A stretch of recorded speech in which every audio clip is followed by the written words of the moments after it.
Welcome, ladies and gentlemen, to the Vinnie Eastwood Show. We're broadcasting live on the American Freedom Radio Network 5 days a week, 2 hours a day, for your daily dose of comedy and conspiracy. It's the lighter side of genocide, because in a world so full of chaos and madness, if you lose your sense of humour, you'll go frickin' nuts. And my very special guests today, yes, and I do realise I call everybody my very special guests, because everybody's so special. Anthony Peake, who's kind of a dude who knows about the science of life after death. I've had him on the show before. And somebody I have not had on the show before, who we'll introduce first, Thomas Campbell. Thomas, welcome to the program. Well, thank you, Vinny. Glad to be here. Would you just let us know what your expertise is, my son? My expertise? Well, by profession, I'm a physicist. Okay, specialized in nuclear physics. But that with a day job, my night job was working in a lab with Bob Monroe, studying consciousness. So that's really why I'm here, not as a physicist so much as a student of consciousness. And, all right. Yeah. Well, it helps actually to be kind of on that that ironic twist, don't you think? Well, I think it helps a whole lot to have both going at the same time. You can understand consciousness much better if you have a good basis in science, and you can, the two work well with each other. You can understand actually physics better with a good basis in consciousness and metaphysics as well. But of course, there are those, of course, who are absolutely and utterly in denial that consciousness has anything to do with science of any kind, and they're simply very close-minded about it. I presume you know of these kind of people. I've met one or two of them in my time, yes. Yeah, it's an unfortunate incident. Anthony Peake is also with us. Welcome, Anthony. Hello there. Hi. How are you doing? How are you doing, Tom? Nice to be linked up with you again. Yeah, doing fine, Anthony. Yeah, nice that we get to talk together another time. Absolutely. And Anthony, would you explain to the audience just a little bit about what you do as well? Right, my area is rather similar to Tom's in the sense that I'm actually trying to do the science of consciousness and the science of bringing together physics, consciousness, and just general perceptions, really, as to how we perceive reality and what reality is. What is particularly interesting is that Tom and I have discussed issues a couple of times in the past, and I'm very much moving towards Tom's position on a lot of things. Which is the idea that consciousness is the prime source of everything, and physical matter is very much a manifestation of consciousness rather than the other way around. Apparently Wired magazine came out with an article not too long ago saying that they found evidence out there in the stars or something like that all of this universe and everything that we see that's physical is in fact probably a computer program. Yes, I would agree with that. That's where my position starts as well, is that this is a virtual reality, and that you've seen that in Wired. But when I first wrote these books, you didn't see that anywhere. There was Fredkin, and there was maybe a fellow over in England who thought that was a good idea, of virtual reality. But now, every week or two, I see another scientific paper on why virtual reality is really the best physics. It's a thing that's coming. It's an idea whose time has come, it seems. It's beginning to be a landslide in favor of that, because it's just better physics. You can do physics problems better on that assumption than anything else. And of course, once you take the next step after that, which is, well, okay, it's a big computer, then it's like, well, who's programming, and why and how and that sort of stuff, and then those answers lead you to consciousness, which then leads you to metaphysics, philosophy, and all the rest of that stuff.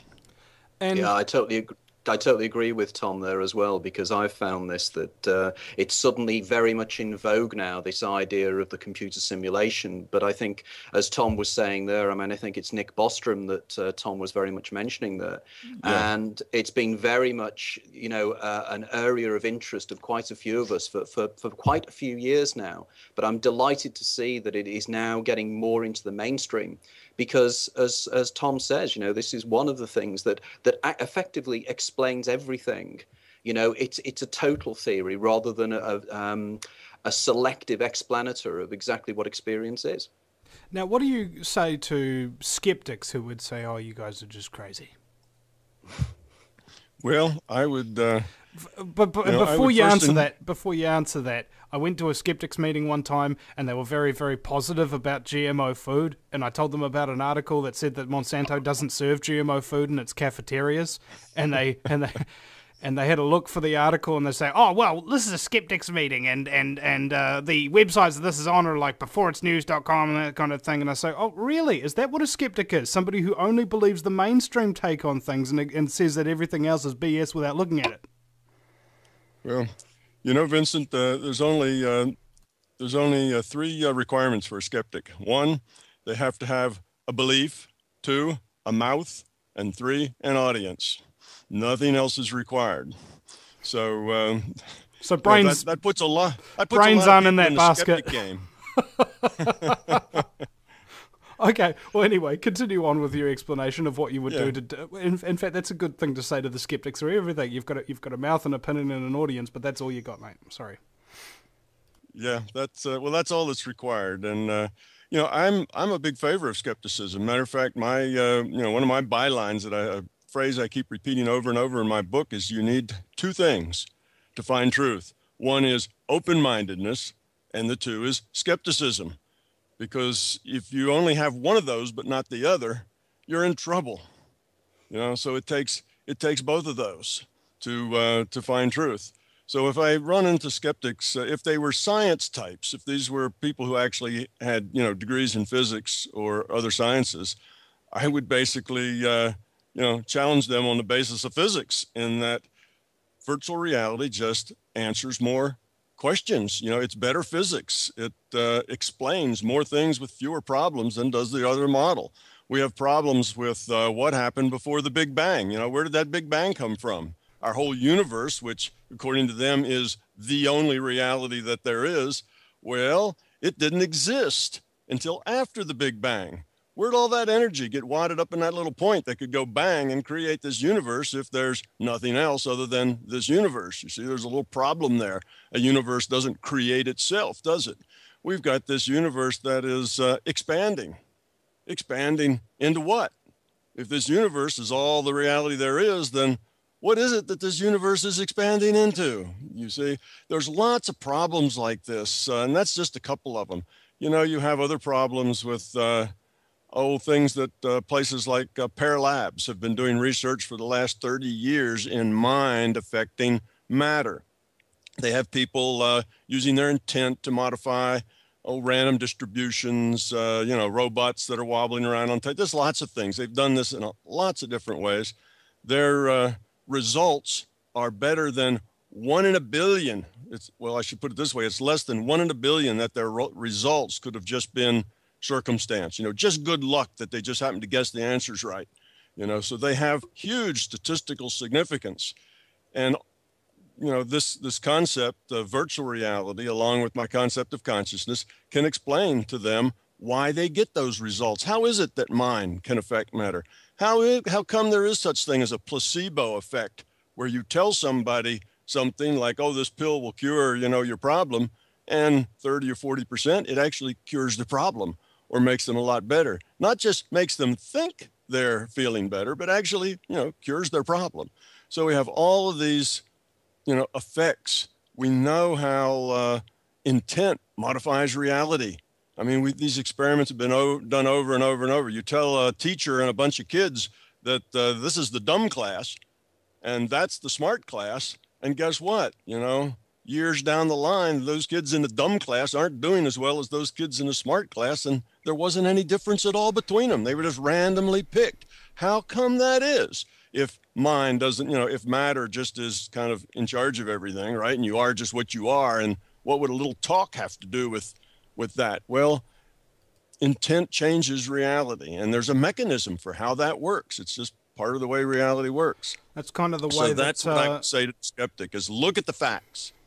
Yeah, well, a friend of mine was inducted into the Aeronautical Engineering School of Auckland University, and they told him and everybody else there, you're the smartest people in this school, everybody else is dumb compared to you, and yada, yada, yada. And, it's interesting. People who go into incredibly high fields like that, who get told that they're really brilliant and that they're better than everybody else, go on to be a whole real pack of douchebags who think they're better than everybody else. Yeah, they just come away with that assumption that if they don't know it and they don't understand it, then it couldn't possibly exist or be true. Yeah, and I love the explanation of the Big Bang. Everything came from nothing. What?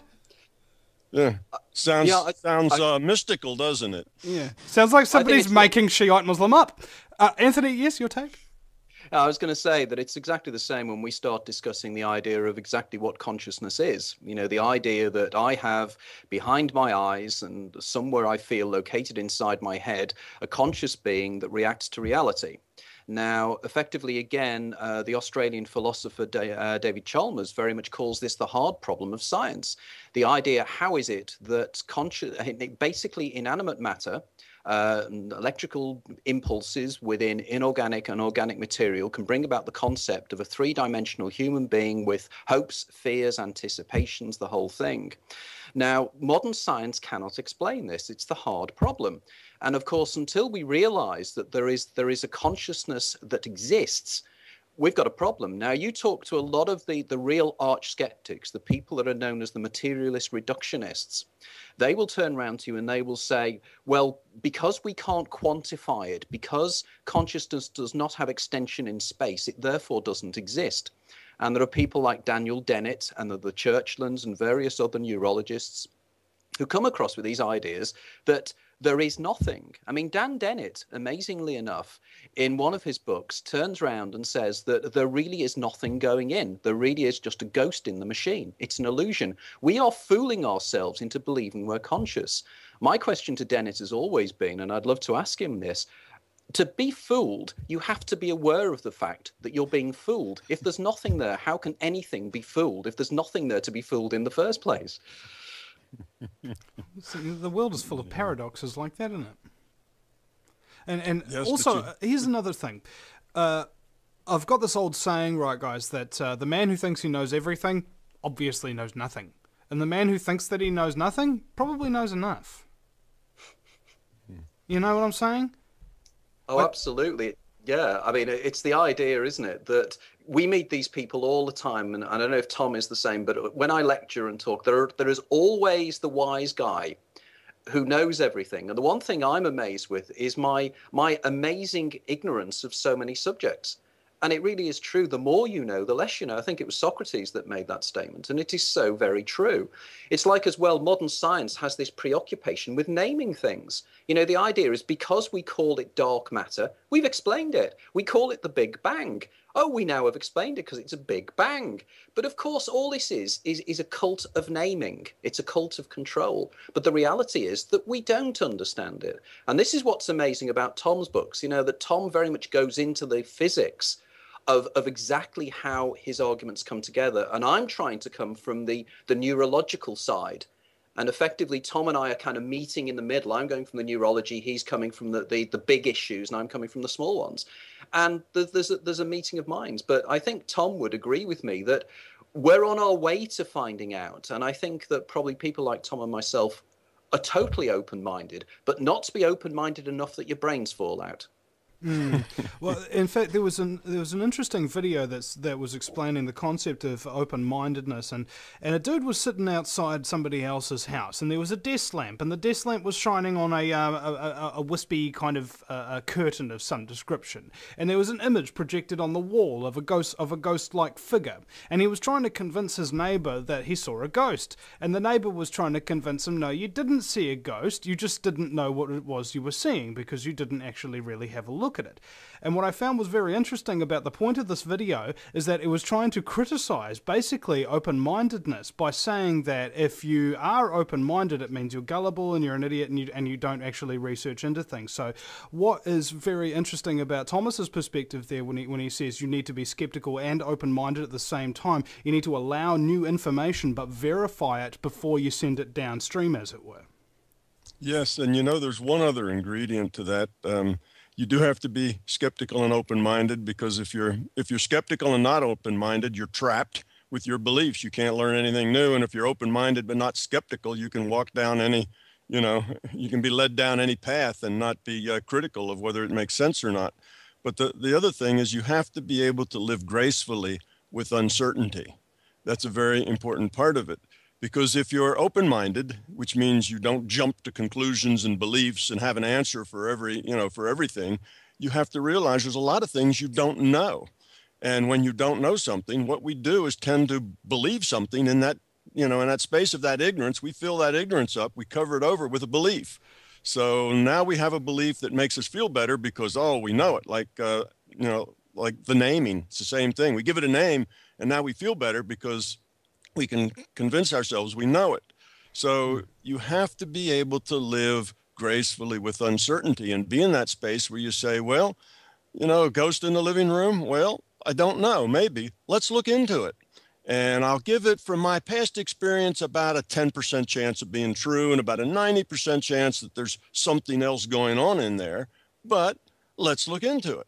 And then as you get data, you adjust that percentage from maybe 10 to 90 to maybe 50-50, depending on, whatever. So it's a lifetime's work of trying to reduce that uncertainty, around your skepticism. Yeah, well, I think you mentioned my 3 favorite words, which are I don't know. I believe everything I know to be true is probably wrong. I just haven't seen the evidence yet that proves how wrong I am, and I can't wait to. I love being proved wrong because it means I learned something for a change. We'll be right back after the break with Tom Campbell and Anthony Peake. Welcome back, ladies and gentlemen, to the banjo-playing show that's toothless with silver polish on shotguns on a back porch of some description down in Louisiana. It's the Vinnie Eastwood Show on AmericanFreedomRadio.com. And incidentally, the VinnieEastwoodShow.com. Hey, by the way, ladies and gentlemen, James Wright from Occupy Freemasonry, I need to give out a quick mention here today, is living in his car at the moment. He hasn't had a shower in a couple of days. He is hungry, and he is in real trouble. So if you can send some money to him, if you go to facebook.com/Occupy Freemasonry, I think there's a link there to us, J Dallas, Texas, Jay Dallas, Texas, at hotmail.com, I think is his PayPal account. Send him some money, because at the moment he's just having a bum Wi-Fi off of hotel parking lots. And if you can't find that for him, send me the money. Go to the VinnieEastwoodShow.com, click donate, and make sure you put a note in there. This is for James Wright to survive. Okay, he's in real trouble. Okay, this is the biggest whistleblower in Freemasonry history. Okay, since way back in the day.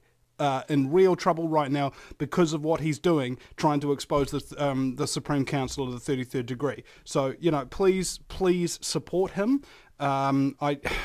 This is kind of what I try to do all the time, is just support the people who actually really need it, when they really need it. So please, ladies and gentlemen, this is deadly frickin' serious. Deadly serious. Now, back to the show. My very special guests, Thomas Campbell and Anthony Peake, and we've been having a few laughs over the break. I think Anthony described the last show that we did as sort of getting more bizarre and more bizarre as time goes on. And I think we've kind of started off on a note of the world and reality and the universe is in fact a computer program. Let's see how much more bizarre we can get. I think that's quite of a test of character, isn't it? Absolutely, we can do that. Certainly. Yeah. Now, in terms of weird things that are unexplained by general science but can be explained by the virtual reality science, is there any examples you guys can flick off? Oh, sure. Lots of them. Matter of fact, you bring up something that's unexplained, and there's a very good guess that, virtual reality and consciousness, just virtual reality by itself will not explain, everything. But once you understand consciousness and how consciousness works, the two together will explain pretty much everything. We look at the paranormal things, those things get explained. We see, the fellow on YouTube, Dr. Emoto, who has water that he freezes, and he gets happy crystals and he gets ugly crystals based on how he's thinking. It explains things like that. And oh, I don't know, lots, you know, you name it, and there's an explanation for it. And you go into the physics, things like, let's see, what was it? They have several things there. Well, in quantum mechanics, we just have some new quantum mechanics experiments where they had some particles that indeed get detected, but at the same time they get a diffraction pattern. And that may not mean too much to you if you're not into, you know, double slit physics, but that's something that everybody thought was impossible. But then that's explainable too, just like the Big Bang. When you really understand how the big picture works, then it's easier to see how these other things work. And something more pedestrian, like what about the secret? You know, you use your mind to program the universe to give you what you want, you know, the power of positive thinking, those kinds of things. You know, how does that work? Well, it does work. You know, if you're a very negative person, you end up, you know, living in a very negative world. And if you're a positive person, then things tend to fall to you, what they call it, synchronicity, just when you need them and how you need them. And that's all, you know, part of the way reality works. It's all, you know, part of the process. And we mentioned things like a placebo effect. You know, that's a big mystery, has been for a long time. You know, how does that work? What about psychic healing? How do you heal someone with your mind? Well, there's a mechanism for that. You're just simply using intent to modify probable future reality, because this is not only a virtual reality that's on a computer, but it's a probabilistic virtual reality, not a deterministic reality. Deterministic reality. Could I put an example onto that one and then throw it over to Anthony? Have you heard of fireburndoctor.com? No. No, this is very interesting. If you take down the number, I think I've got it on my phone here, and you get burned, like badly burned or whatever, you call Fireburn Doctor and you send them a picture or an email or something like that of the burn, and they heal it remotely. Instead of it costing millions of dollars and going through agonizing pain and having horrible disfigurement for the rest of your life, it just goes, it's gone in a couple of hours. Well, this again is intriguing because you could say it's an extreme form of the placebo effect, in the sense that, you know, we can do things that we're not really aware of in our everyday consciousness. But I'm very much thinking along the lines of something that Tom mentioned there about the twin slit experiment, and the idea that in some way the act of observation by a conscious being collapses what's called the wave function into a point particle. Now, in my next book, Mindfield, I'm going to be discussing some of the work of Thomas Hertog and Stephen Hawking. And they have come up in 2007 or 2008. They wrote a paper and they presented to the world something called the top-down hypothesis. And in the top-down hypothesis, now remember, this is Stephen Hawking, the world's leading research physicist, and we also have Thomas Hertog, who's a research scientist at CERN. And what they are saying is that, rather like Tom and I both agree with on this, is that everything is already encoded into what I would call the 0 point field, or what Tom would call the field, or whatever we like to term it. But effectively, every potentiality is out there, and every decision we make collapses one wave function into one history, but all the other histories are all there. It's effectively the history that you follow. So effectively, you could collapse a wave function in which your hand has been healed, and in which case that is a wave function collapse. So, and if we are living in a computer simulation, and if that computer simulation has within it encoded every single outcome of every single decision that can possibly be made, like a super duper first person DVD game, that's not so irrational and not so strange. The question is, we are not aware enough of being able to manipulate the reality around us in the way that possibly we might be able to do collectively, as more and more people become aware of the fact that consciousness is prime and reality is secondary, or physicality is secondary. I don't know what Tom's opinions would be on that. Tom? Well, I would agree with the basics of it. It is true that in potentiality, you know, all the things that are possible, all the things that could happen, are enumerated in the sense of, you know, here's something that could happen and here's the probability that it will happen. So we have this thing called future probability database that gives us everything that could potentially happen and its probability. But that doesn't mean that all of these various probable realities do exist, in fact. That's a tremendous amount of overhead, if you will, in this big computer that we're talking about. That's an awful lot of computing to do. And it really doesn't have a lot of value. It doesn't give you anything back. It's much easier just to do it kind of in real time, that you compute the probabilities as people use their free will to make, decisions. Now, the reason that scientists, physicists have gotten into this many worlds theory is because, one, they have a sense that reality is deterministic, and therefore you have to determine everything, and you're just picking among the things that are already determined. And that's not really the case. I see it as a system that's based on free will, and that how that wave function collapses depends on what you do and the choices you make, and you have that free will. So it's all kind of a just-in-time, real-time program, if you will, as opposed to everything that's possible gets computed, and then we just go through this big matrix and select the reality that we want.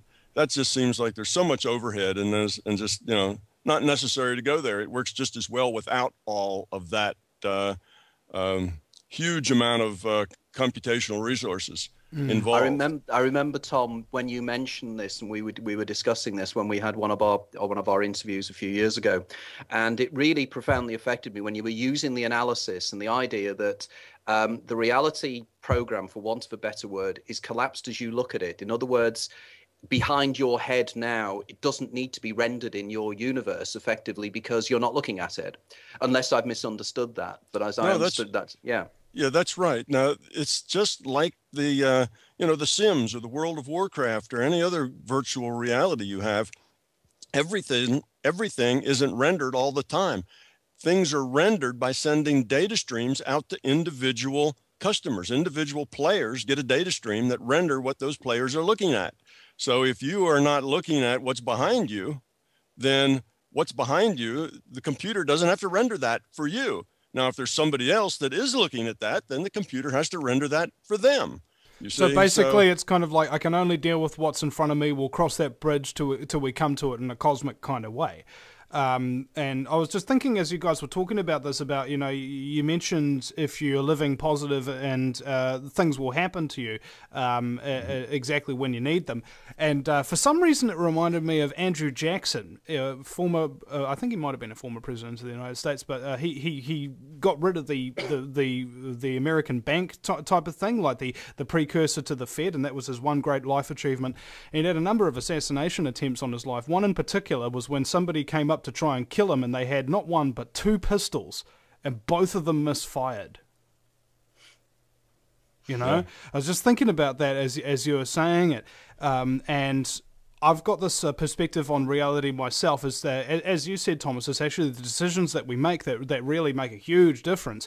And I feel that perception is sort of a peripheral difference. Like it can make a change, sure, but it doesn't change things really entirely physically. Like, you can't create everything that happens in front of you. There's a framework, and there's decision making, and there's personal responsibility to go into it as well. It's not one or the other, it's everything altogether. Yeah, I agree with that. It's the way it works is that you modify the future, the probable future. Let's put it that way. There's all these things that could happen, and what does happen, you help create what happens. You help make your reality several ways. And one way is that your intent changes the probability. So that's how you heal. You talk about healing it's an intent that they look at that hand and they intend that it heal. And that intent modifies the probable reality of what's going to happen on that hand. It's sort of like that. That's the same thing that's going on with the placebo effect. The placebo effect isn't some kind of, charlatan's effect, some mystical thing. The placebo effect is there just because that's the way consciousness works. Intent modifies probability. Now, let's say there's something that a lot of people are thinking very differently about. Well, some people are pushing probability this way. Some are pushing probability that way. Things happen because we, the people, basically create it that way. You look at this world and say, why is this world so messed up and so violent and so crazy? Well, it's because that's us, that's the way we the people are. We're messed up. We're a little violent. We're crazy.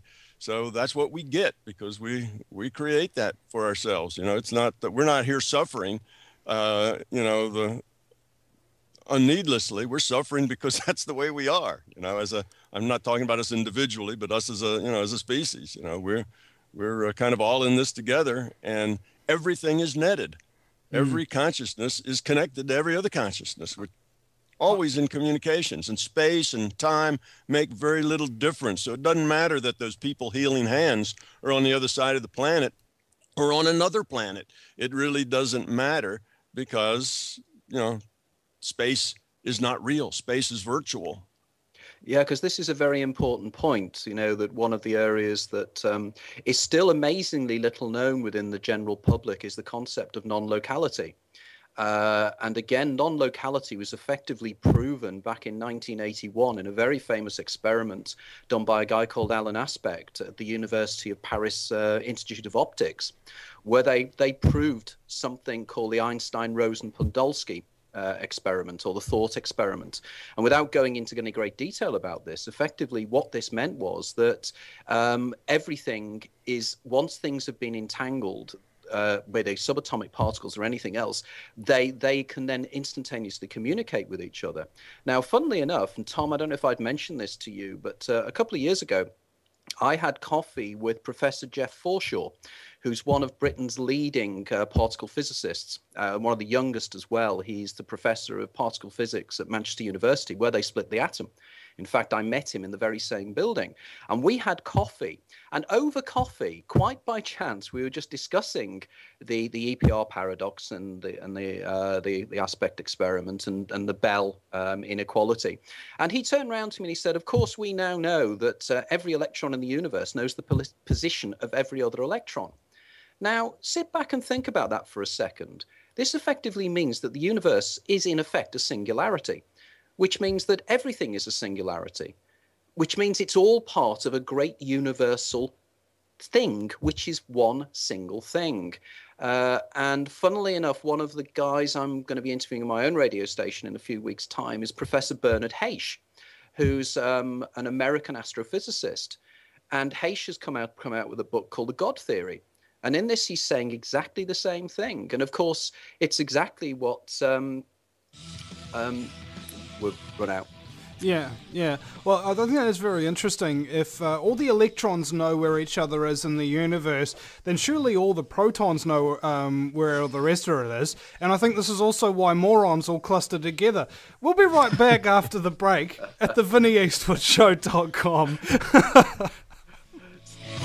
Welcome back, ladies and gentlemen, to the Vinny Eastwood Show. It's the lighter side of genocide, because the world's so full of chaos and madness and unexplainable things. If you lose your sense of humour, you'll go friggin' nuts.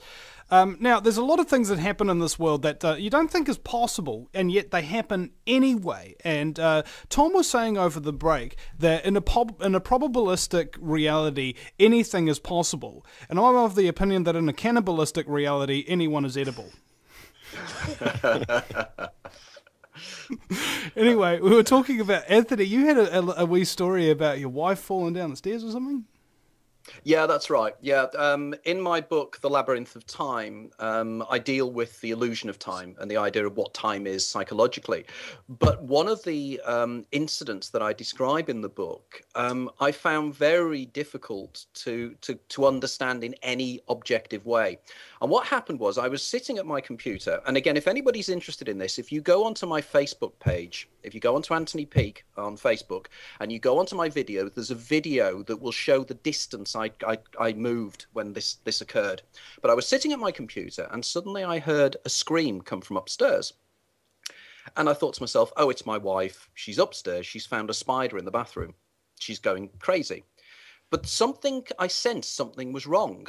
So I suddenly found myself running from the study the 10 or so yards to the bottom of our staircase, because it's a very straight staircase. And as I got to the staircase, I saw my wife in midair coming down the stairs. And she'd lost her footing. And when the scream she had done, she told me, was when she lost her footing. I was at the bottom of the stairs and I caught her. Now, had I not caught her, she would have smashed her head on the side of a door and she would have probably killed herself. Now, we were discussing this just off air now, and Tom has a wonderful explanation for this, which that is the wonderful lead-in for Tom to give his My Big Toe explanation of this. Well, you know, we have this belief in an objective causality. You know, everything is caused by something objective going on, and that's why these sorts of things seem impossible. You couldn't have possibly gotten there in time had you just started getting up out of your chair or being aware of the problem when she first lost her balance, because unless you were sitting at the bottom of the stairs, you know, you couldn't have done that, because there's only probably a fraction of a second between losing your balance and, you know, being, like you say, in midair.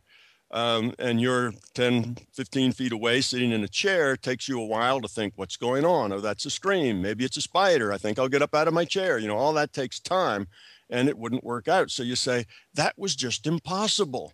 Well, nothing is impossible. Well, let me not say that. Almost nothing is impossible in a probabilistic reality and a virtual reality. So here's a virtual reality. That scream you get is just something in your data stream.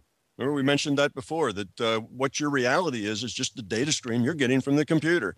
You're not, you know, you're not in an objective reality. You're in a virtual reality. So you get this scream ahead of time. Why? Because if you didn't get it ahead of time, you wouldn't be able to catch her and save her life. So the system gives you a scream in your data stream. You hear it, start to react. You have this sense of, this is important, you need to get moving. That goes along with, you know, what's in your data stream. So it all works out. You know, these kind of impossible things happen to people all the time. People put their glasses and car keys down only to find them in places that they haven't been, you know, in the last couple of hours. You know, people, you know, like Vinny was saying, you know, people will drive and suddenly go long distances in short periods of time. You know, they just have a time warp. Well, all of these things are not a problem. There's just a couple of rules about how this reality works to keep it consistent. And one is, you can't violate the rule set. The rule set's basically the rules that create the reality, right? If you're in World of Warcraft, your character can't jump 100 feet in the air. Why? You know, the rules don't allow that. It's not in the rule set. So you have to abide by the physics here, because that's the rule set. Okay. And secondly is, you can't have any historical inconsistency, right? Now, had there been a bunch of people with movie cameras in Anthony's room watching his wife, taking pictures of his wife coming down the stairs, and at the same time a picture of him sitting at his desk, this couldn't have happened, because you see, we would have had an inconsistency there. Something, quote, impossible, unquote, would have happened. Well, that's not allowed, but that wasn't like that. Anthony was there. The two of them were alone. You know, something happens that's unexplainable, and no big deal. See, it doesn't really cause any problems. So that's part of a thing I call the psi uncertainty principle. It has to do with when these psi events are allowable. So there are rules, there are structure. It's not just anything can happen anytime, but a whole lot of things can happen, you know, a lot of the time when you least expect it. And that's just the nature of reality. I just talked to a lady the other day. She said she had these two paring knives that she used all the time. She'd been using them for years. She set them down on a counter, turned around to do something, turned back, they were gone. She spent hours looking for them. They were gone. They never did return. You know, sometimes they'll show up, like, you know, in the bedroom, or, you know, 2 days later, right exactly where you thought you left them. But, you know, you looked there already 3 or 4 times and they weren't there. You know, these things are common. Once you start talking to people about things like this, you'll find that probably 50% of the people you talk to can tell you about some really weird thing that happened to them once that didn't make any sense. And some of those are just imaginary, but a lot of them are real. You know, everybody isn't walking around a psychotic that, you know, their mind plays tricks on them. Most of these things. Speak for yourself, Thomas. See, there's a bunch of things that come to mind when you do that. Like this coffee cup that I drink out of every day. For some reason, me and my girlfriend, we look for it and we can't find it, even though it's right there in front of us. I remember one time I was in a kitchen and I was looking desperately for this bottle of milk that I just bought, and I was looking around everywhere. Where the hell is it? Oh my God! I could have sworn I just had it. Where it was in my frickin' hand, and I was looking for it for 15 minutes. Vinny, there's an explanation for that. You know, the anthropologist will turn around and give you an explanation for that.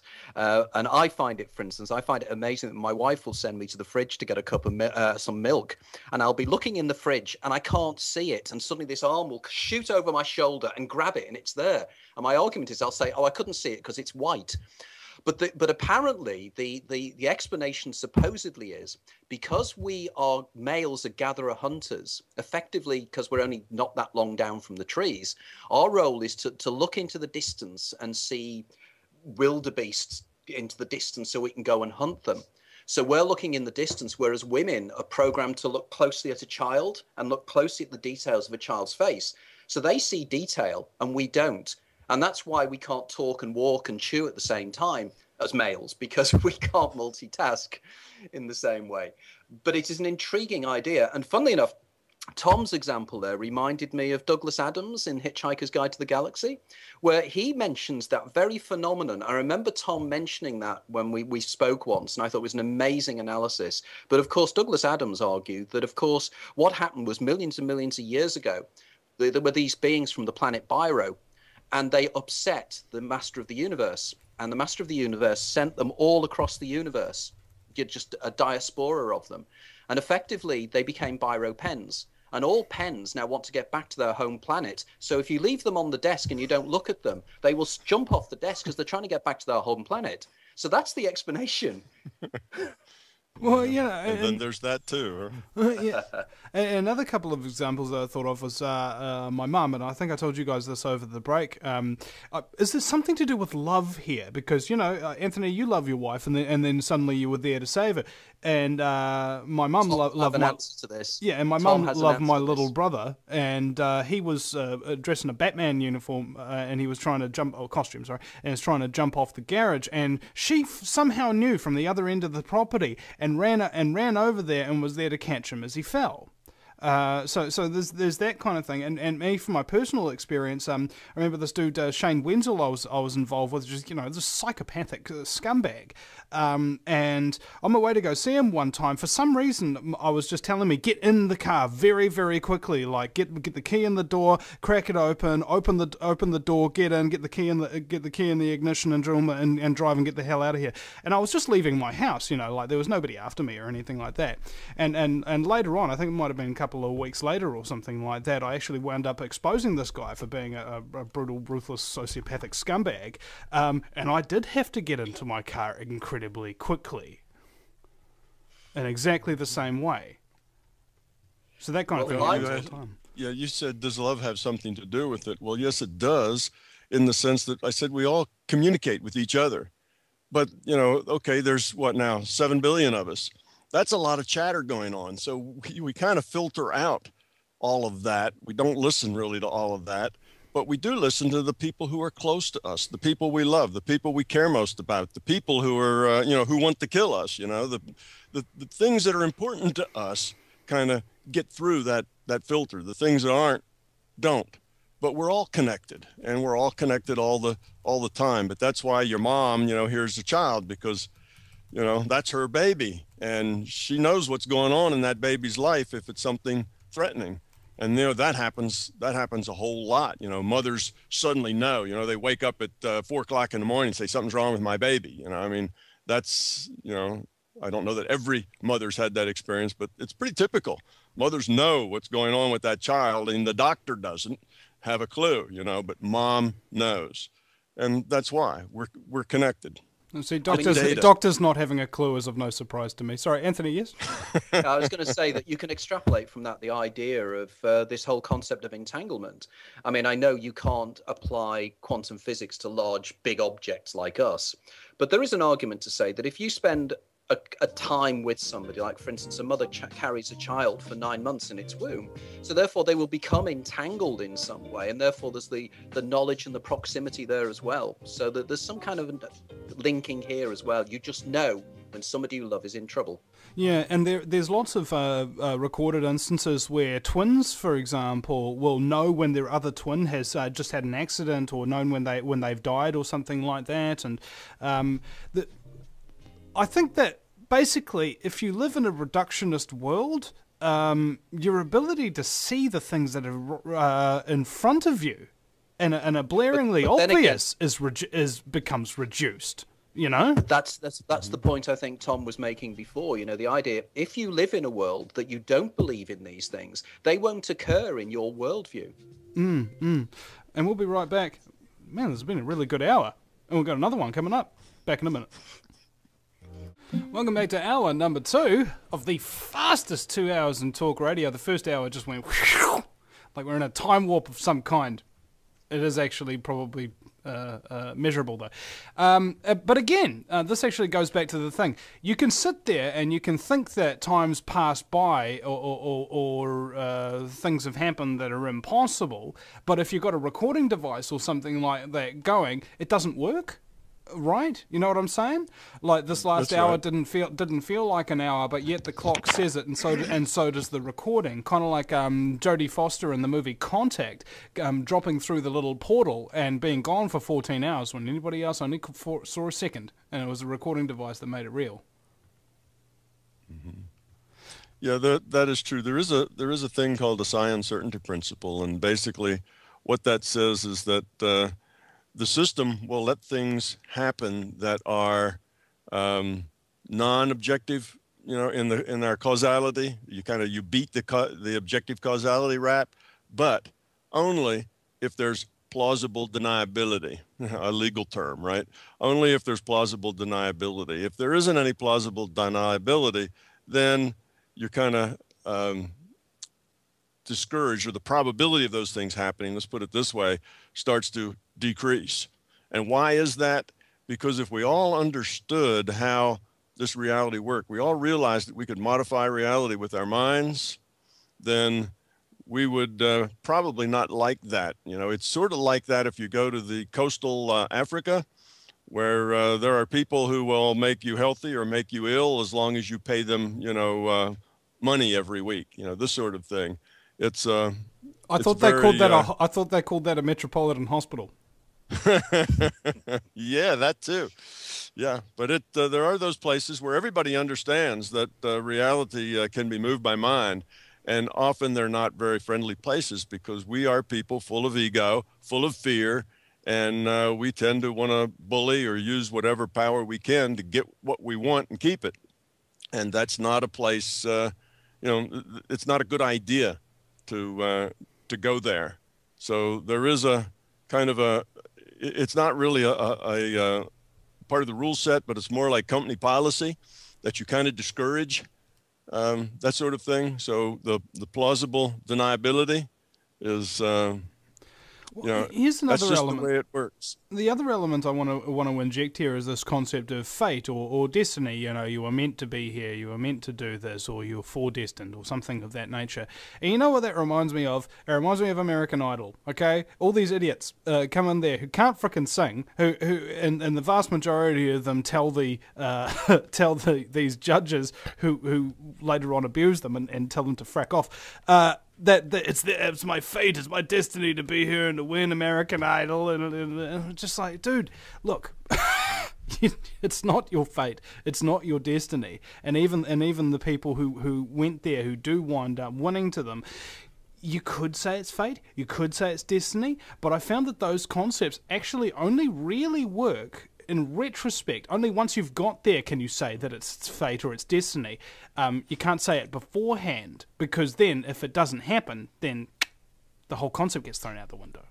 Well, you have all these alternate decisions in your life, don't you? All the time we're making so many decisions, and effectively our life follows one course, and it could have followed so many others, that you have to believe that I'm here now because of a series of decisions I made, but effectively I'm here now because of decisions my ancestors made as well. So the idea of does fate happen? Now, there is an interesting aside to this, in that there has been experiments done in Germany where they've shown that the intention to do something is already, your brain has already made a decision to do something up to 6 seconds before you do it. Now, effectively, this causes profound difficulties with the idea of, do I have freedom of action? Or am I fated to do certain things in certain ways? Now, there was an English scientist called Marcus de Satoy that went to Germany to have a look at the guys that were doing these experiments. And he saw in his own brain, when they did an MRI scan, the way in which he was about to make a decision to grab something, which he thought he'd made completely arbitrarily. But his brain had already made the decision as to where he was going to go with his hand before he'd even thought about doing it. Now, this has profound implications, but only if we see time as being something in the future. Whereas, of course, as Tom will rightly say, you know, space is space. If there's nothing in space, there is no space. If there's nobody perceiving the flow of time, there is no flow of time. Everything is a subjective experience. And this is why we create our own reality in certain ways. If we can control the reality, it's like the way they discover subatomic particles. I was saying in the break that I think it was Richard Feynman or somebody that made the famous statement when they were actually trying to discover certain subatomic particles that they predicted would be there. They were there because they expected to find them there. And this is curious in itself. You know, they think there should be a subatomic particle at this point, and lo and behold, there is. So it's, again, evidence that we are in some way manipulating our own reality. Anthony, there is a reason for why people they physically react before they, say, consciously react. Mm-hmm. And that's been known for a long time. Started with Lebet, I think, who yes, did experiments.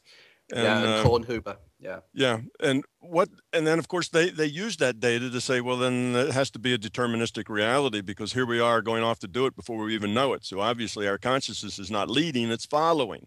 But that's not the case. The way the consciousness reality works is because it's virtual, because you get a data stream, okay, your data comes very quickly.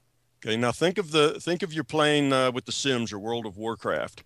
What's that worst thing that always causes you problems? It's called video lag, right? Mm. Where you move your mouse to draw your sword and your character just stands there and doesn't move because it takes a long time before the signal gets into that server and moves your character. So it's video lag. And the same thing, the character does something and you don't see it until after it already happened, you know, some time ago. Video lag. Well, we have the same problem here. We've got this virtual reality, and there's one part of it that's really, really slow, and that's our bodies, because our bodies work on this rule set, and it's mechanical, electrical, you know, tendons, pulling muscles, tensing across joints. You know, everything is very, very slow. It's a mechanical world there. So what do we do if we're consciousness to make this virtual reality work? We can't have things happening a few seconds after they're supposed to, because we have this video lag. Well, we start the body going before, you know, things actually happen. In other words, everybody raise your arm when the bell rings, and you'll find that if you look at these tiny little potentials, arms start to raise. Now, they don't show any motion, but the process, the tiny little electromechanical processes going on in the muscle start to energize to raise the hand before the bell was ever rung. You see? Why is that? Otherwise, the bell would ring, and then we'd all sit around and, a little bit later, we'd put our hands up. There'd be this video lag that's a problem. So the way the way the virtual reality is run is that it starts these slow mechanical electrical processes going early before they're really needed. Now, let's say the person changes their mind. They thought they were going to do this, and then they changed their mind. Well, it starts process A, and then in the middle, it's got to change and start process B. And what does that do? It makes people who are not sure of themselves, who change their mind a lot, clumsy. All right, so take somebody and put them, 50 feet in the air on a 2x6. Let them walk across it. Now, anybody can walk across a 2x6 if it's laying on the ground. No problem. Put it 50 feet in the air, and most people will fall off before they get to the other end because they're hesitant. They're not steady. They don't know that they can do this. They're frightened. And what happens is these physical processes start, stop, change again, change, and it makes them really, really clumsy. Now look at the athletes who are really good. What do? They'll tell you 80% of their game is mental. They have to see it. They have to have the whole process worked out in their head, and then their body just flows through it. You see? So that's how those things work. A good shot, whether it's an archer or a rifleman, they'll tell you that it's not as much a physical game. Everybody can point the gun and squeeze the trigger, as it is a mental game. You have to be really focused on what's going to happen and how it's going to happen. If you have that focus that's really steady, everything works smoothly. If you don't, everything works kind of jerkily. You see, it doesn't work very smoothly. So that's what they're measuring from LeBay all the way up to these things. They're measuring these tiny little processes. When you say that they started to move before, they got the signal to move, well, that's only in these micro processes going on inside muscle tissue is where the motion's starting. That's what they're measuring. They're not measuring that the arm started to actually move up before the bell rang. They're saying that the electrochemical processes start before the bell rang. The arm doesn't move till afterwards. Couldn't we just put that into anticipation? Like they know the bell's going to ring, so their muscles tense up in preparation for it? No, they actually see that it actually starts to move. In other words, there's certain electrochemical things. It's not just preparation. Preparation is one state, but then they actually see that, electrical charges start transporting from, one side to the other. This is in preparation for the movement. It has to happen. If you're going to move, these processes have to happen. If you're not going to move, if you're just anticipating, they don't happen. But down at this micro level, the biochemistry starts functioning before the requirement to function, and it's just part of the system's ability. It's part of the system's way of eliminating video lag in this virtual reality. There's a wonderful example of that, Tom. I don't know if you're aware of the Dean Radin and Dick Bierman experiments that took place. I think it was probably about 2004. And what they did was they took a group of individuals and placed them in a room with a projector. And the projector was going to be projecting a series of photographs, some of which were very relaxing, like kittens and sunsets. But interspersed in these photographs were really horrific images of car crashes and things. And what they did was they actually placed a sensor on the skin of these individuals, and the sensor could tell when the skin changed. It's something electrolysis of the skin or something. And you do that when you're worried or when you're frightened. And they found that consistently, that the person would know, that the skin would react before the person had seen the image on the screen. And this was consistent.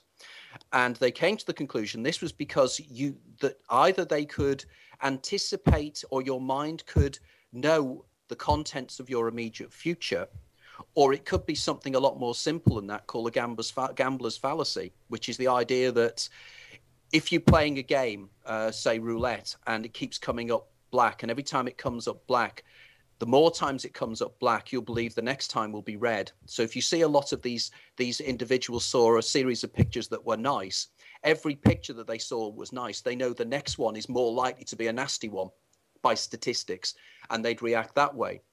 But suffice to say, this again very much supports Tom's hypothesis there. So, again, we have this idea of the rendering. And again, that is very, very persuasive to me. Yeah. And it's not only that they were just showing these different kinds of pictures, but the picture themselves were randomly being selected by a computer. So the computer would go into a random number, and from that random number, it would generate, say, one of 300 pictures. So the people were actually starting to respond to the picture before the random number was chosen to select the picture. And it wasn't I don't think it happened like most of the time, but with some people, it happened pretty, it was almost a sure thing. They would always show the response when the ugly picture, came up.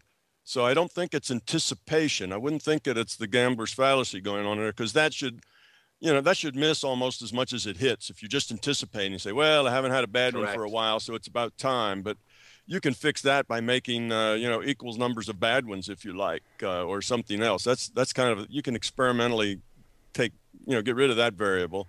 But these people were starting to move even before the picture had been selected by the computer. And that's because the computer, it's a virtual computer, right? It's a reality. It's a virtual computer. The larger consciousness system knows what's coming next. That random number generator isn't really random.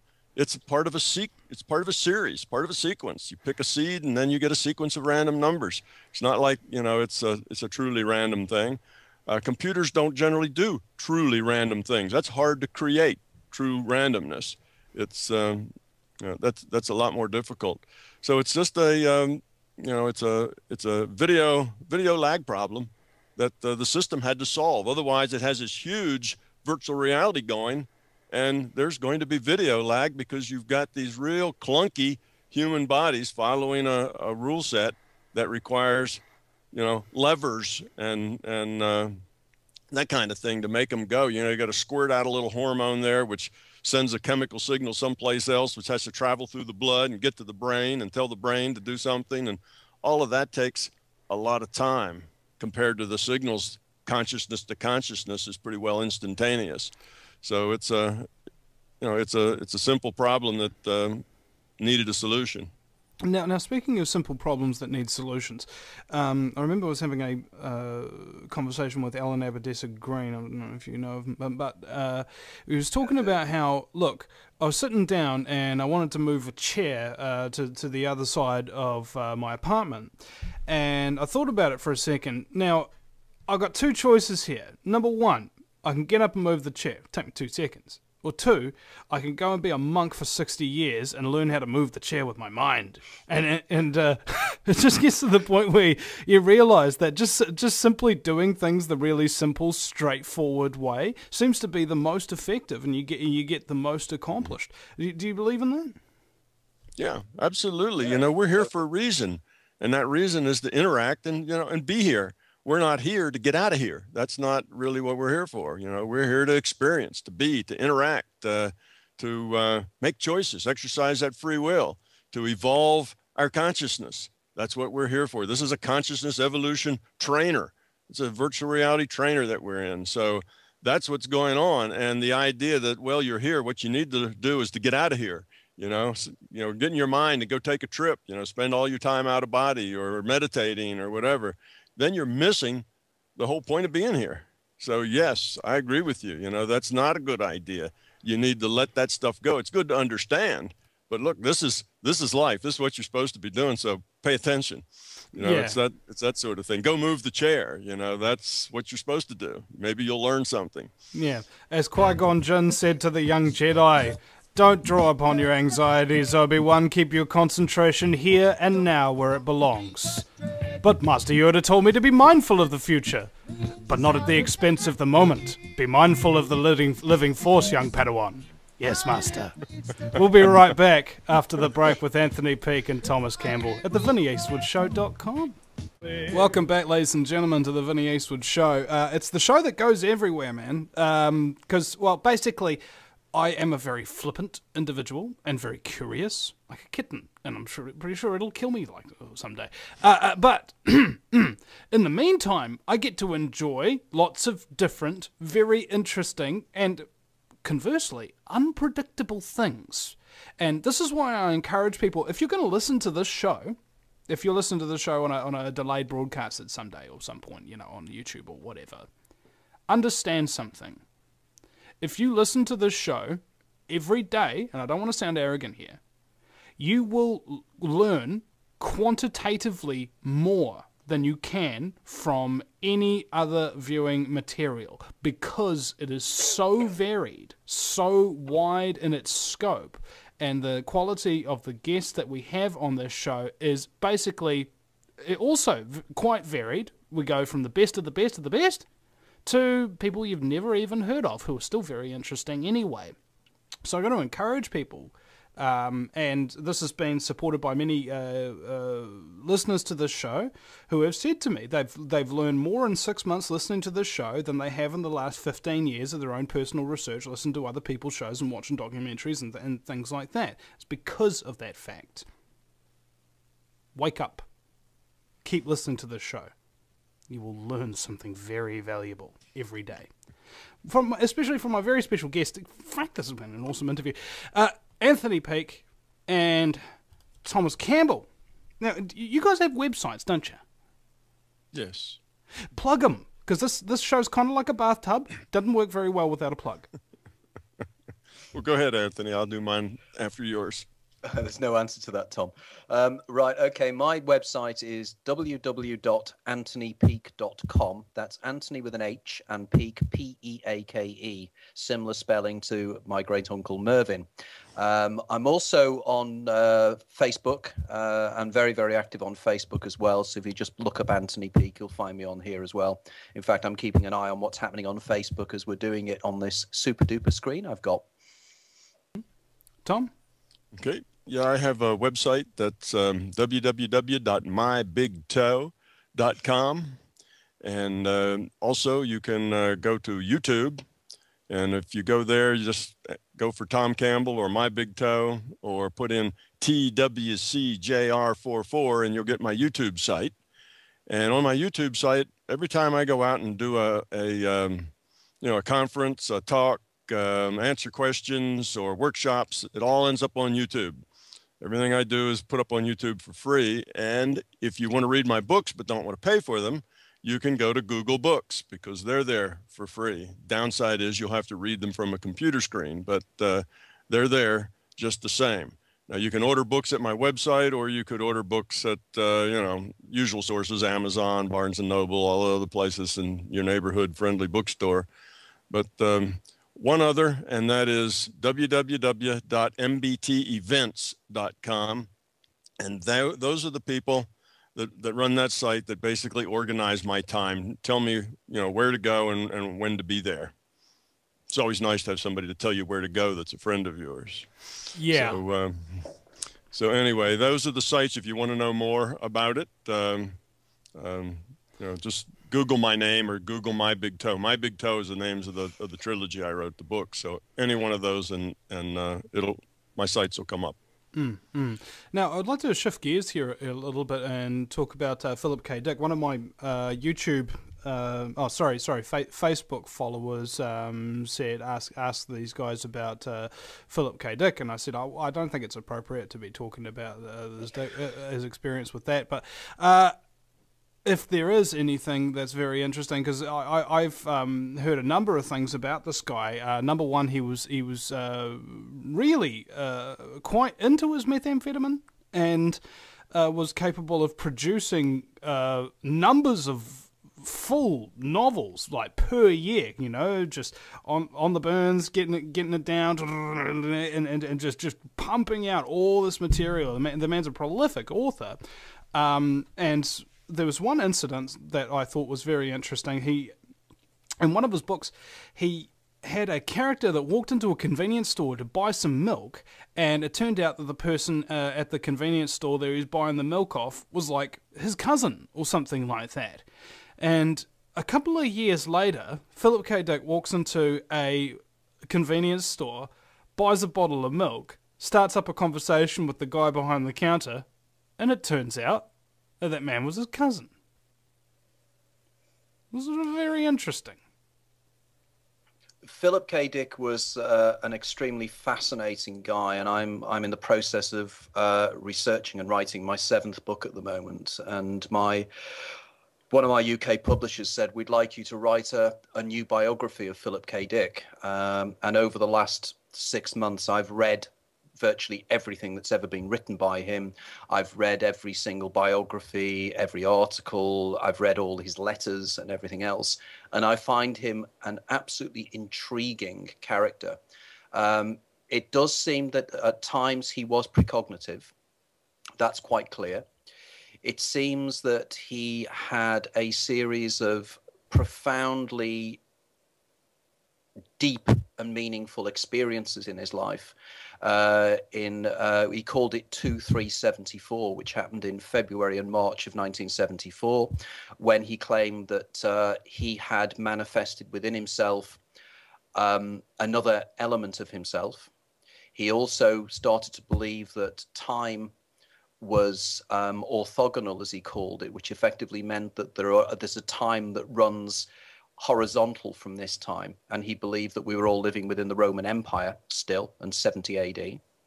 There were many strange things that happened to him, and what I'm trying to discover is the background to these things, and I'm trying to do the neurology to try and find out if there are any neurological areas that we could actually understand exactly what happened to him, because his books are intriguing.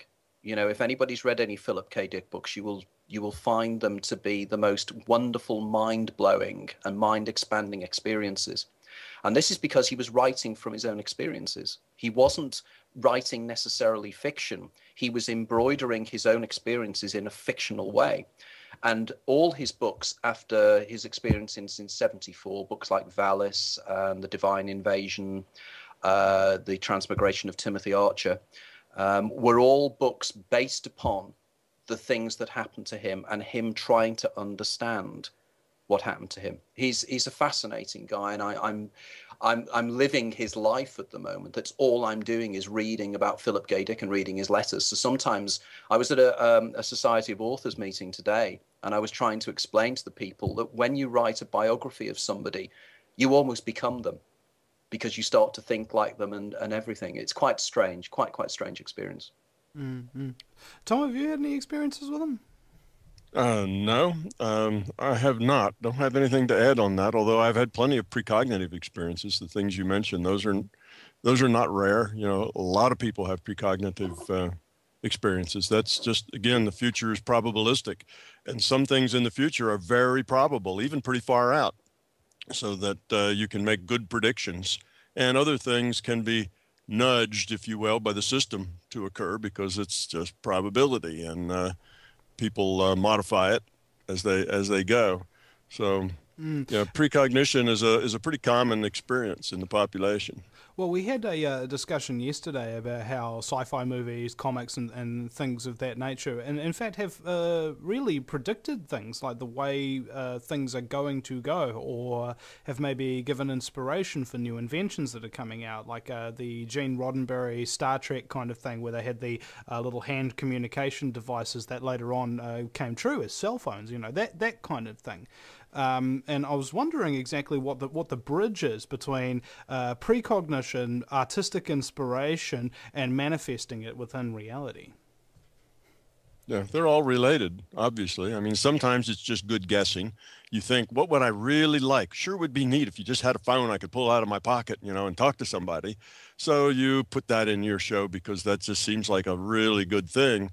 And if it's something that's a really good thing, which means it's very marketable and people can make a lot of money, then it's got a pretty high probability, you know, of coming about if it's technically feasible, you know, if it actually can be done.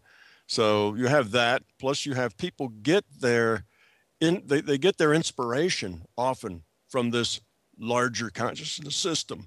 And you'll find that not only in the arts, not only the people who write and paint, that they kind of get in that state, which is sort of a meditation state, but, you know, eyes open, whatever. And once they're in that state is where their inspiration comes from. It doesn't come from their intellects.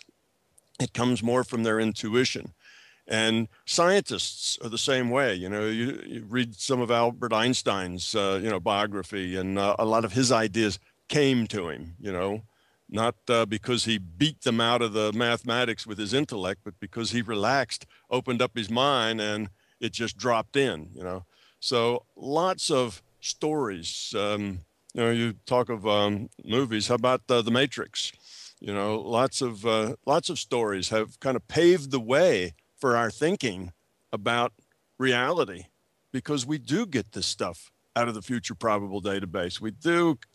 We are connected to all these things. We just don't know that we are. It's not through our intellect.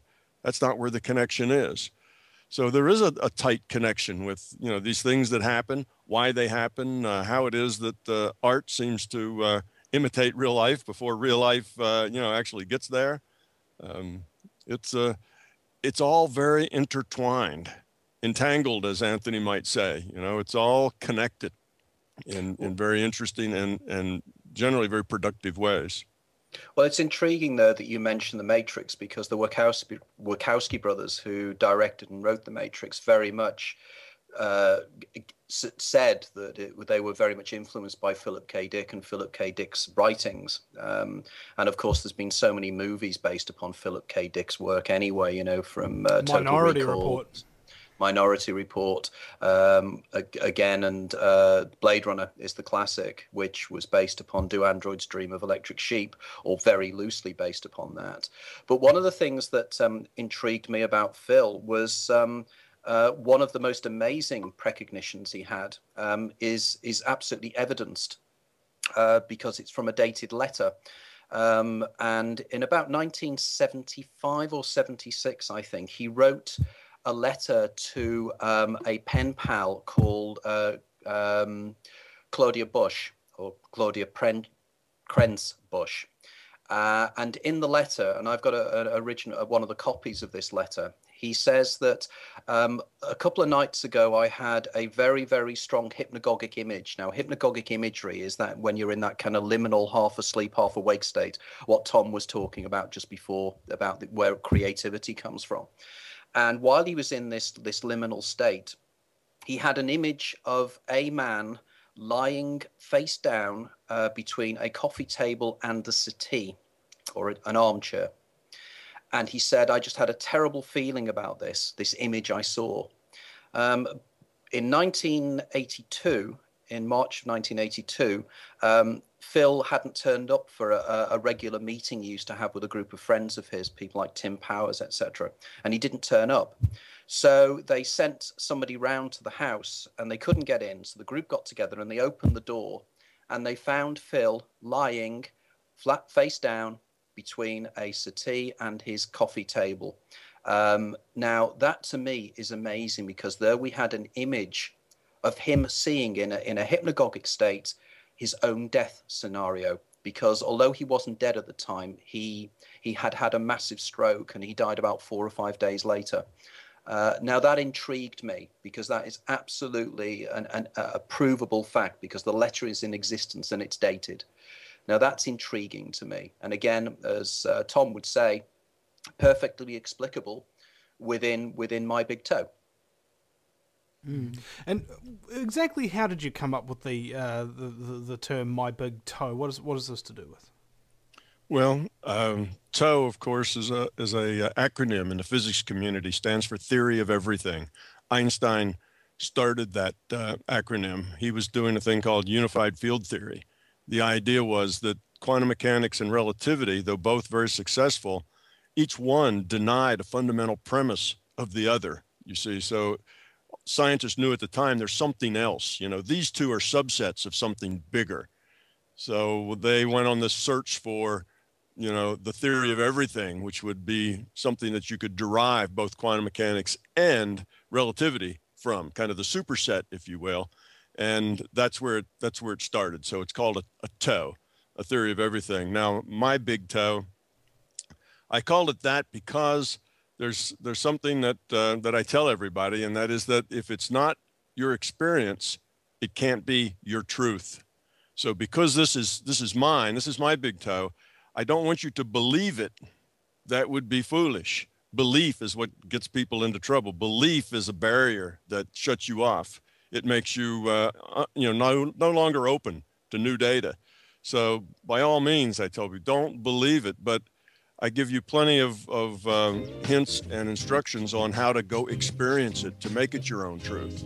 Mm. So it's my big toe. That's why. All right, I get it. We'll be right back after the break at the VinnyEastwoodShow.com, ladies and gentlemen. Anthony Peake from AnthonyPeake.com and Thomas Campbell from MyBigToe.com. Final segment right after the break, ladies and gentlemen. Welcome back, ladies and gentlemen, to the show that is just a little bit bonkers. It's the Vinny Eastwood Show. I don't know. I feel free to be silly and break from conventions and break from rules. Rules are made to be broken. And so are arms and legs and various other things. And you know what the thing that really occurs to me is your life path and where you think you're going to be and who you think you're going to turn into is really a interesting road of broken dreams that you pick up the pieces and you create something new entirely. That's probably a lot better than how you originally envisioned yourself turning out. You know, you don't wind up being a fireman or an astronaut or something like that. You become somebody completely different from who you thought you were as a child, as your experiences kind of come on to you and sort of force you in a different direction, whether or not you like it. And I do believe that suffering, really, trauma, things of this nature, are the things that really shape you and break you and give you those little pieces that are smashed to build something much better. Anthony Peake and Thomas Campbell are my guests, and we were talking over the break about how, you know, we've only got 12 minutes left or something like that, and what the hell will we talk about, you know? We've got Anthony Peake and Thomas Campbell, jeepers creepers, what the heck can we put inside around about 10 minutes? And they were like, well, Vinny, it's your show, you know, we'll talk about whatever you want to talk about. And I go, no, it's my show, and I want you to talk about what you want to talk about. So... What I'd like to talk about, funnily enough, very quickly, is something I was talking about offline again, was the coincidence of Tom's concept of my big toe, in the sense that my concept of my own ideas, my own hypothesis, I also call big toe, which is quite strange. And mine is the Bohmian-Imax grand theory of everything, which I do not have time to go into detail here. But I find it quite curious that both of us, quite coincidentally, have come up with the same acronym. I can understand the toe side of things, but the big is very, very strange. And you wonder if, again, there was some kind of plan to get us together. And Vinny, here we are now. Our whole lives have been brought together as a series of coincidences and collapsing wave functions in order to get Tom and I talking to you this beautiful evening in February. Well, in actual fact, it's not collapsing, it's collaboration, because Guillaume Jacques, I think, I don't even know his name, he's French, and he's the one who organised this entire week of guests, and I want to give him a big ups because we've had some really fantastic guests, and the week is not yet over. And he was on a call with me and our mutual contact, Alan Eberdessa-Green. I believe you've written a section for him on the Sync book, and I'm going to be interviewing him or vice versa soon. And he wanted to help me because I've always, you know, doing lots and lots of stuff. And he wanted to help me by organising a week full of guests. So it's just one thing leading to another, leading to another, leading to another. And what I find is, if you're a good person, you know, like I believe that I am, I could be wrong, you know, maybe I'll have some kind of realisation that I'm actually some kind of a-hole. But if you're a good person and you try to do good things for other people, yeah, good things happen. There's no mystery.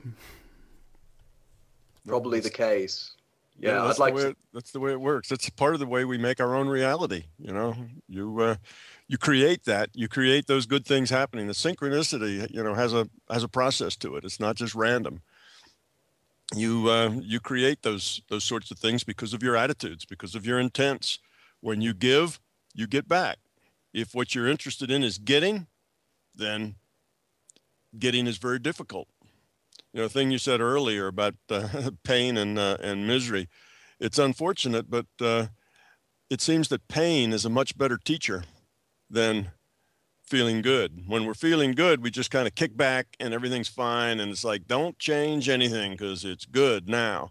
But when we get that pain, you start looking for things to change, looking for ways to be different or do it different. So that's the unfortunate truth for us, is that we learn through pain, and we don't learn much if we don't have any pain.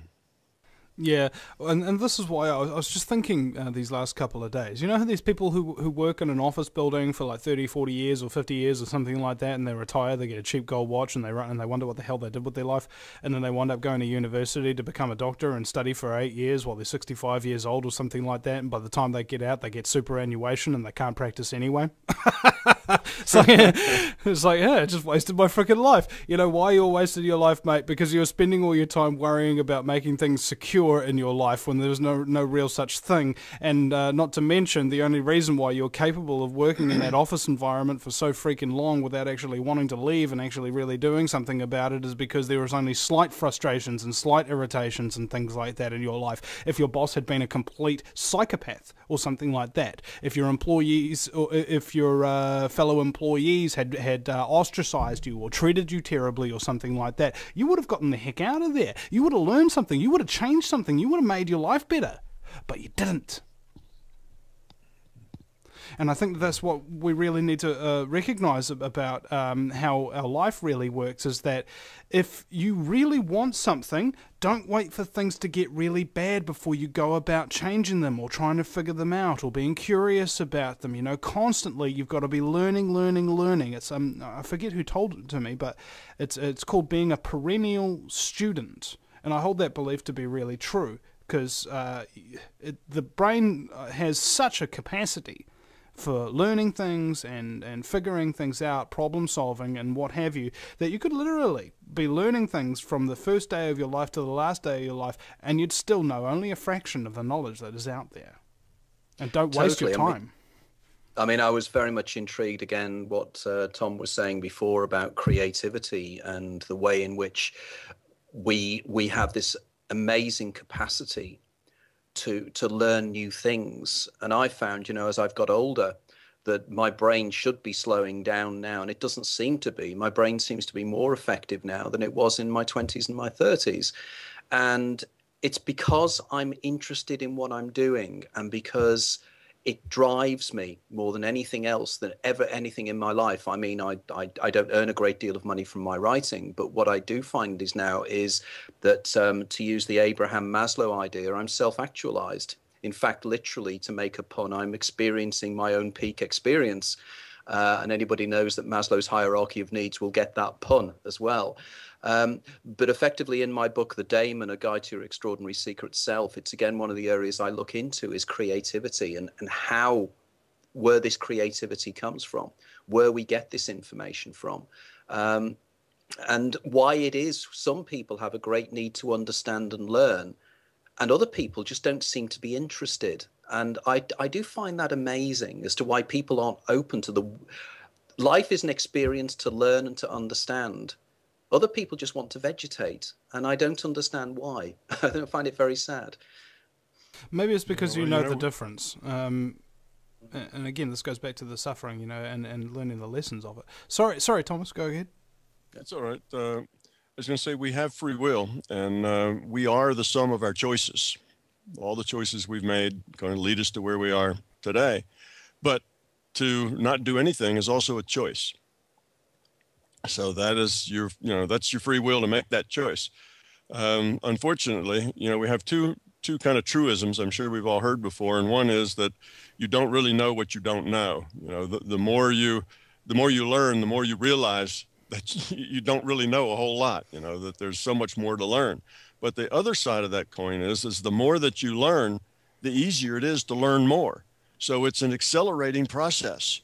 The more you learn, the easier it is to learn more, and then you learn more. So it's a snowball rolling downhill. So like Anthony says, it's not that you end up, in your 60s and you're brain dead, is that you end up in your 60s and that ball's still rolling. You're still able to learn more quickly than, if you have been learning all along. And if you've been sitting in an office, watching, your toenails grow or something, then you can't learn a whole lot later in life because learning isn't part of what you do. What you do is kind of sit around and get by. And for those people, life is tedious. And Tom, is that my big toenail then? The big toenail parable, and I think it's like if you use it or lose it sort of thing. Like if you don't use your muscles, they start to atrophy, and I think that the same is true of your brain. If you don't use it, it starts to get more and more pathetic. You can gain its strength back if you really work out and try and stretch it and that kind of thing, just like a muscle, but if you don't do it, if you don't get off the couch, you're still going to be fat and lazy and eating potato chips and not getting anywhere. Yeah. See, there's this thing, I don't know if you remember from your high school science a thing called Brownian motion. That's what a lot of particles bump into each other. So a bunch of particles in a jar, they all move randomly because they're all bumping into each other. Well, we have a thing sort of called, that I call social Brownian motion. We make these choices, but people will tell you, well, just nothing ever interesting happened to me. You know, I never had the kind of opportunities, you know, that other people had. Well, that's just not true. It's what you make of it. You're bumping into other people. Not only are you making choices and having to learn and grow or not based on those choices, but so are all the people around you. And you're all bumping into each other. And those bumps change you, make you different. You know, like you said, what you thought you wanted to be when you were 6, the fireman or the policeman or the airplane pilot, most of the time doesn't work out. What job do you have? Well, it's not because you planned for it and went out and got it. Most of the time, it's because you happen to be at the right place at the right time with the right attitude and the right needs, and it just went together. So that's why you're a doctor or an Indian, you know, or you know, whatever, a mechanic, because that's where you were when that choice was needed to be made. So there's lots of opportunity, lots of randomness. The pot's always being stirred, and all we have to do is take advantage of it. Make good choices. That's right. And I think when you're taking advantage and you're making good choices, the thing that you'll notice is that from one day to the next, from 1 year to the next, you don't recognize the person you were, because the change in yourself is so rapid in its evolution that you just kind of stop looking back and you start looking forward. Anthony, Thomas, thank you very much for coming on the show today. It's been a very, very great pleasure, and various other nice adjectives. Thank you very much. Thank you very much. It's been great fun. Yeah. Thank you. Thanks, Vinny. It's been a lot of fun. All right. And we'll see you again sometime, ladies and gentlemen, assuredly.